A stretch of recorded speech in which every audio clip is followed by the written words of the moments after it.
So I had a bunch of work done with Mikhail down in Orlando. Epic trip to get down there.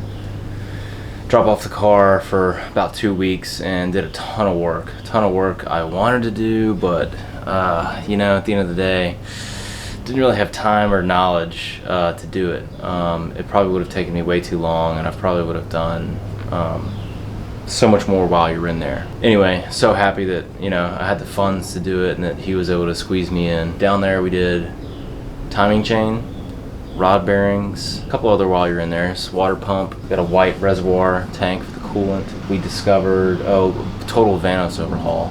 And not only overhaul, complete replacement. I had a spare set of Vanos units, both sides, and turned out mine was, or the one of the banks was totally shot. Car drove back, actually exhaust, so much work done, can't even fit it all in. Super Sprint headers went on, Super Sprint cats and X-pipe, so I'm just running a muffler delete right now with the Super Sprint system. Mufflers actually came in as shipped from Shady, so excited to see those come in from Germany. So really from Mikhail kind of making some notes about everything. He noticed the radiator was old, didn't get a date on it, but we got a power steering line leak, the one that goes to the box itself, as well as a lot of the hoses were old in here, so I wanted to kind of take the plenum off and start on that. So not only the hoses, but unfortunately the front crank seal was replaced. It wasn't leaking, but just part of that whole, you know, get the whole front end of the motor off. Mikhail did, and it's just like common sense to replace that when you're down there. So the crankshaft, the main crank pulley, runs off of that, and unfortunately it decided to start leaking. I wanted to take the plenum off again and just to get some of these hoses. These are kind of under the thermostat. I had to take the thermostat housing off to get to these three. I got a fourth one on order. I'm not going to go all the way in, really should dive into this. The only thing I'm really going to, I kind of put a pause onto everything back in here, even the throttle position sensors. I don't have any codes or anything. I've heard that's kind of a preventative maintenance thing. It seems like it's split. To me, I'm kind of on the fence on whether I want to do that. I ended up buying the PZ2 drill bit, not drill bit, Phillips head bit you need. It's kind of like a star shape. Need to do that, but I haven't planning on do that yet. Again, it's one of those, if you get the codes, then do it. I'm really not in a rush to just throw money at this thing, which is basically what I do. But the one big thing in the back of the motor is this guy, the brake hose, vacuum hose. So I'm going to do a total like brake overhaul with the stop techs coming in. So hopefully before the stop techs get here, I'll do these vacuum hoses into the block. And then I'm doing the I can't remember, it's the E60 model, it's the 7 Series, the Bangle Butt 7 Series motor per cylinder. It's a little bit bigger diameter, so the brake pedal feel, they say, is a lot better, especially with the BBK. Other than that, new brake booster, we'll keep the same reservoir.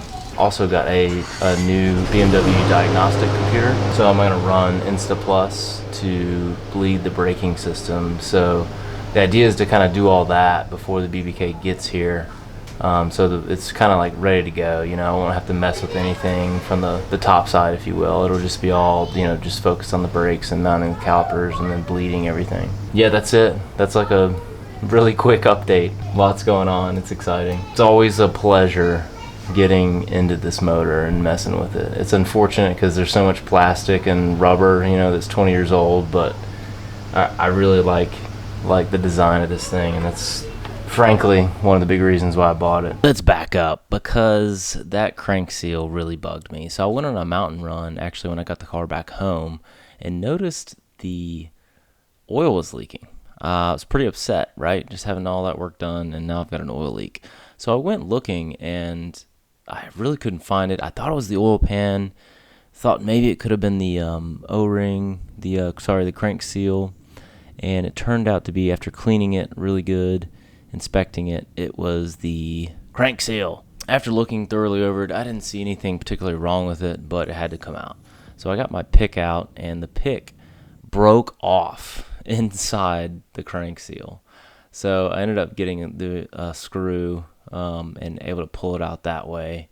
And so I had to go look for the tip of the pick, and the pick didn't show itself. Really annoying. I got a turkey baster out, took the chain oil pump cover off, couldn't find it. So I ended up like laying a tray out of paper towels, flushed oil from the top of the motor, and voila, it came out that way. Thankfully, I didn't have that piece of metal floating through my engine. After that, it was basically just to put a new crank seal back in. I noticed debris or buildup on the timing cover, but I wasn't too worried about it. So I put the new seal in to the factory specification, and then I read a little bit more that you should put a new seal in a different place than the old one, basically to make a better seal.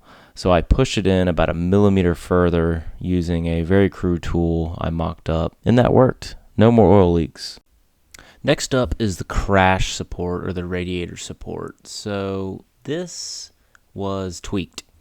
Ever since I got the car was definitely in some kind of front end collision, a minor one, but this crash support kind of had this like weird wave to it.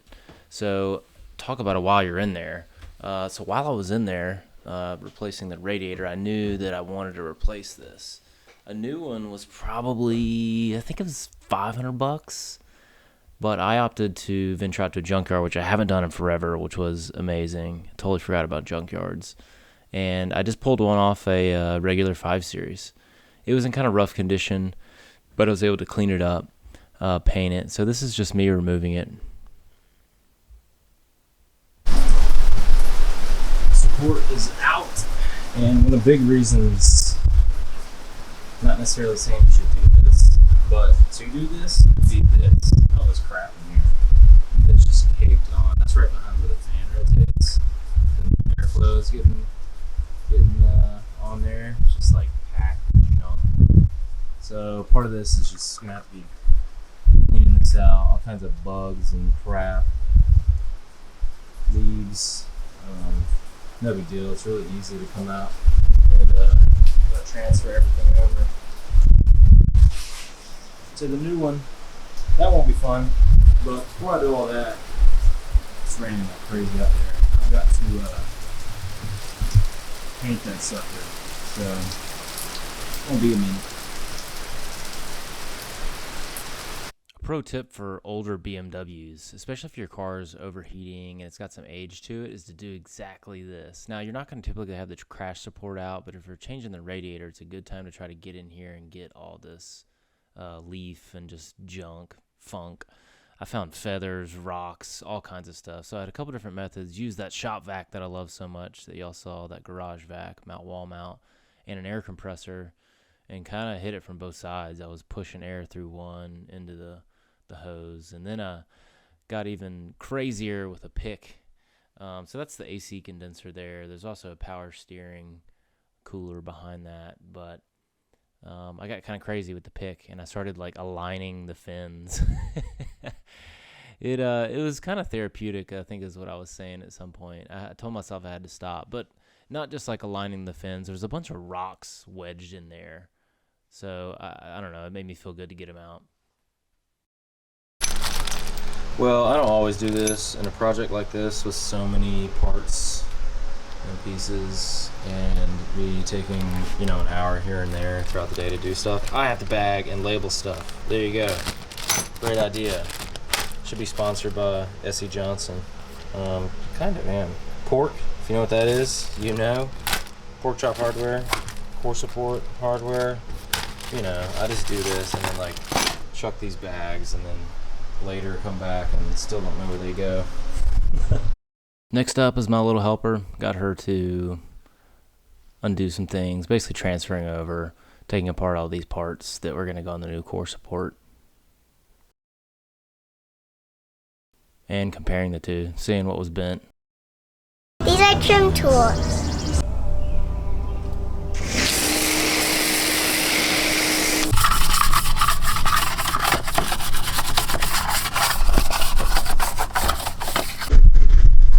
Alright, so the little steel bumper bars from the front bumper a little bit bent. Not surprisingly, it's clear this car had a little fender bender, and it tweaked these a little bit. So these plates are what mount to the subframe I had out and then mount to the car.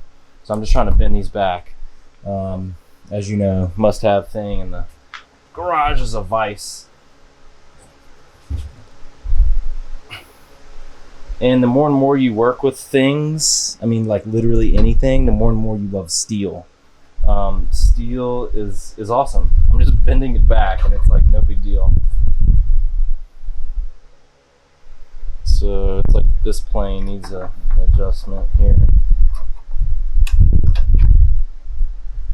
So this will allow these guys just to sit flush, and it won't further tweak the core support when I tighten it all down.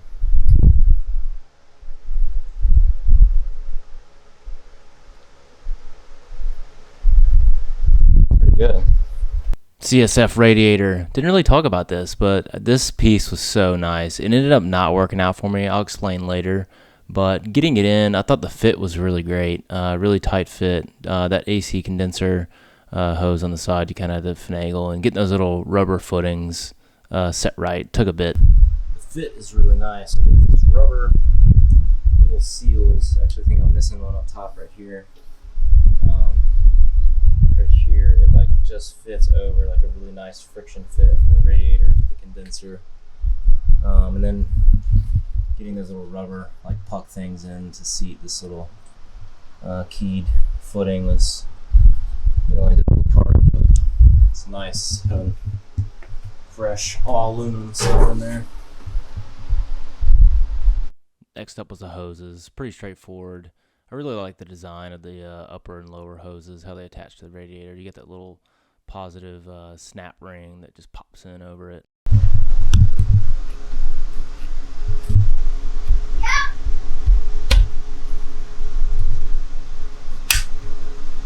Worm drive clamps. I always try to position them in a way so that they're easily accessible later down the road. I've got the support over here. I've been like cleaning it up, sanding it down.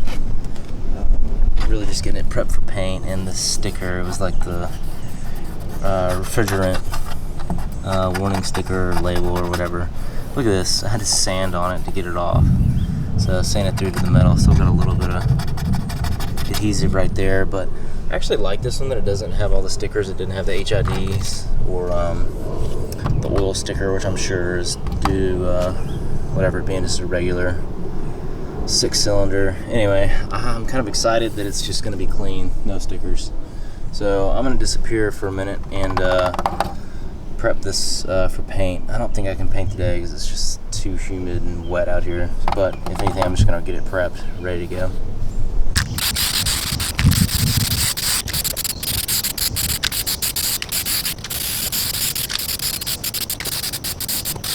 Definitely my favorite spray paint in the world. SEM Trim Black. Well, this came out really well.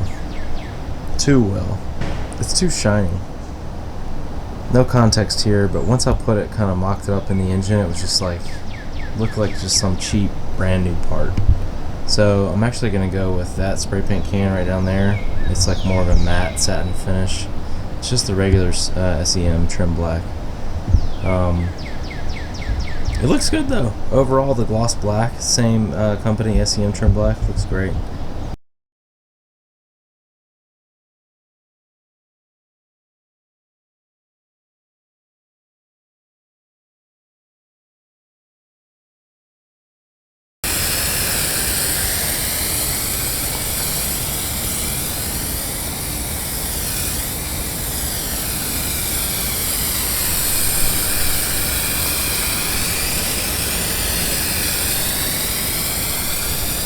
I jumped way ahead.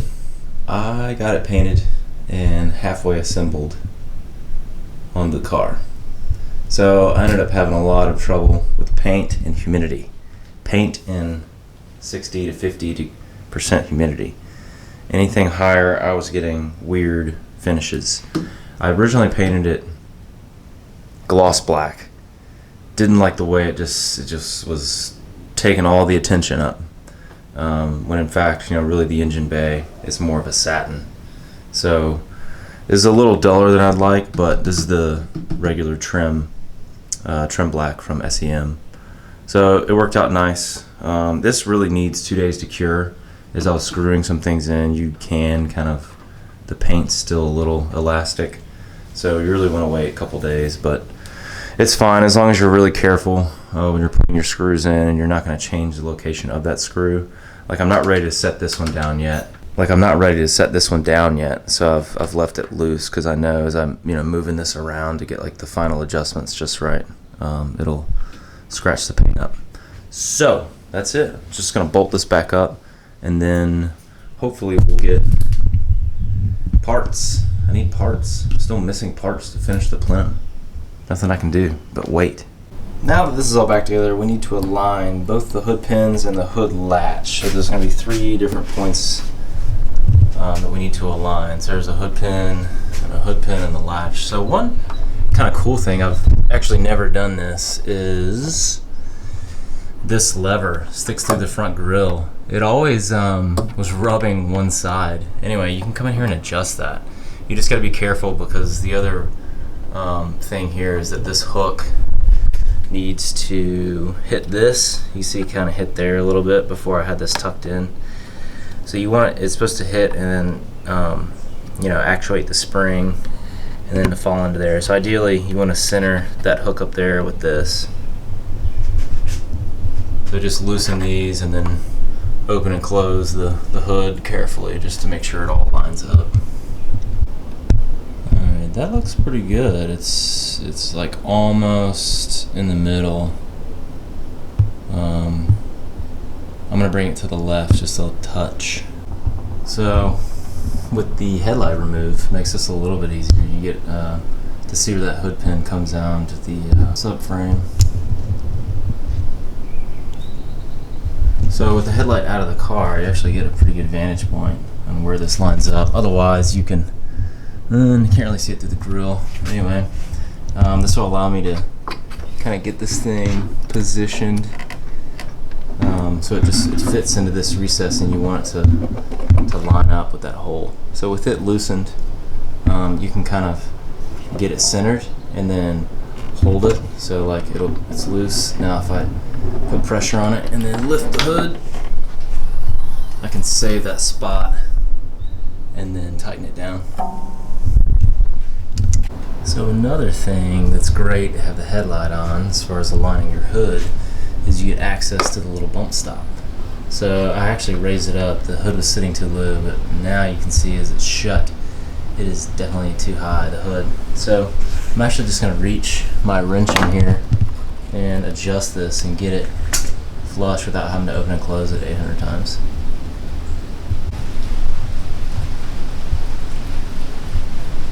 Alright, so adjusted that, but it's not going to adjust quite yet. But if you push down, try to get that line just right. I think it's a little bit of tension. We'll try that. So let's open it.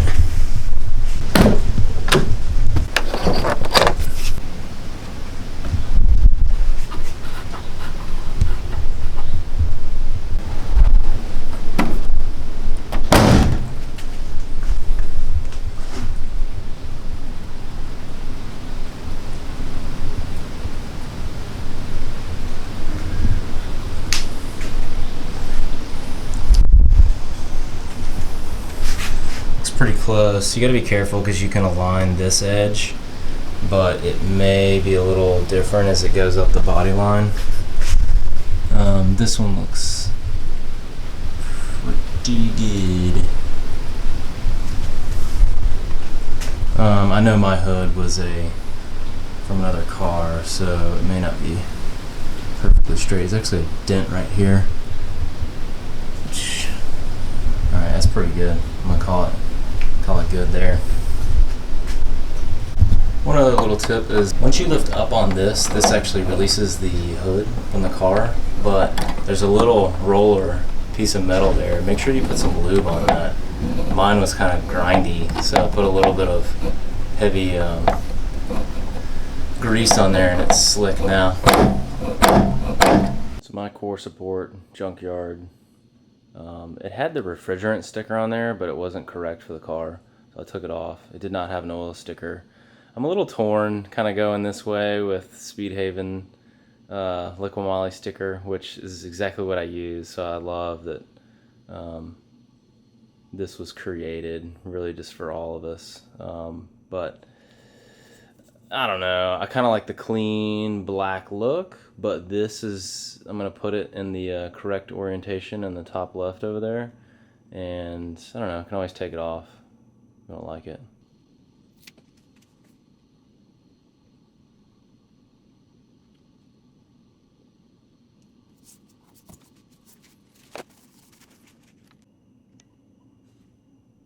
So I was kind of torn whether or not to put the sticker on here, but there's actually a couple stampings on this core support I got from the Junkyard. So the sticker actually covers those up. I wonder if they planned for that. It's like the year, I guess it was manufactured. So I cut this core support in the Junkyard from I think it was like a 530. Anyway, super straight core support. Mine was all jacked up, as y'all know. But it had just one sticker on it. It was just the refrigerant sticker, but it was not correct for the M5, so I took that off. And I originally kind of liked just the total clean black sort of look, but you know, the purists couldn't have any of that, right?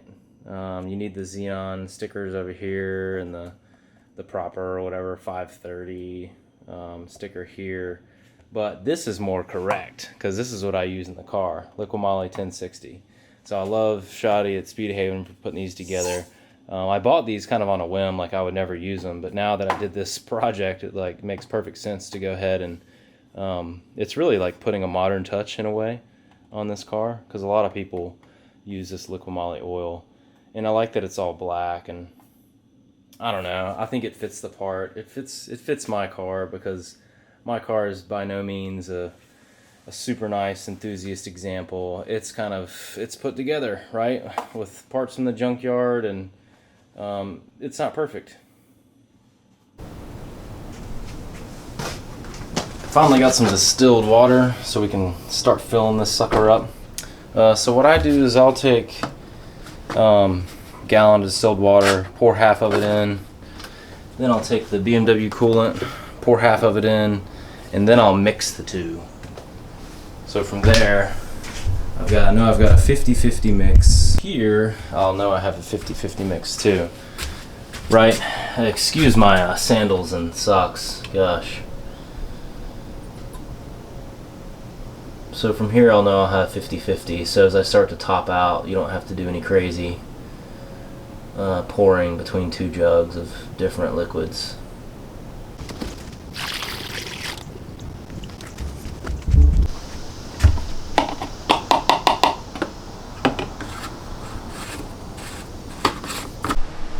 We have a leak. So that's the sensor. You can see it's coming out of the top part right there and dripping down. Thankfully it's not the hose. That's got the sensor out, and there's a little bit of dirt right here. I'm gonna clean this up and put it back in and see if that cures it.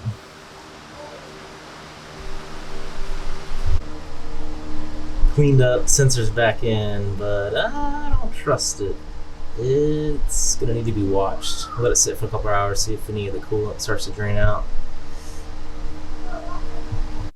As I have some parting words for you, I was going to show you some images from the Junkyard. It's funny. Maybe it just describes who I am, but I need to get back to the Junkyard. Love that place. That's it for this episode. Quite a lot covered. Really, this took a while. The Junkyard trip, really getting everything prepped, transferred over to the core support. Took a while, but well worth it. I'm really glad I did it. Total, while you're in there, the hood shuts much better now. Unfortunate, later down the road, that CSF radiator comes out. Total bummer, but no worries. Next up is the Dynon intake, which was actually filmed across, I think it was almost 3 months. Almost regret doing that Dynon intake, specifically for the rivets you have to put in for these splash or rain deflector shields. Man, what a pain in the ass. So that's coming up next, later. As a bonus fact, that radiator core support used from the Junkyard was only $20.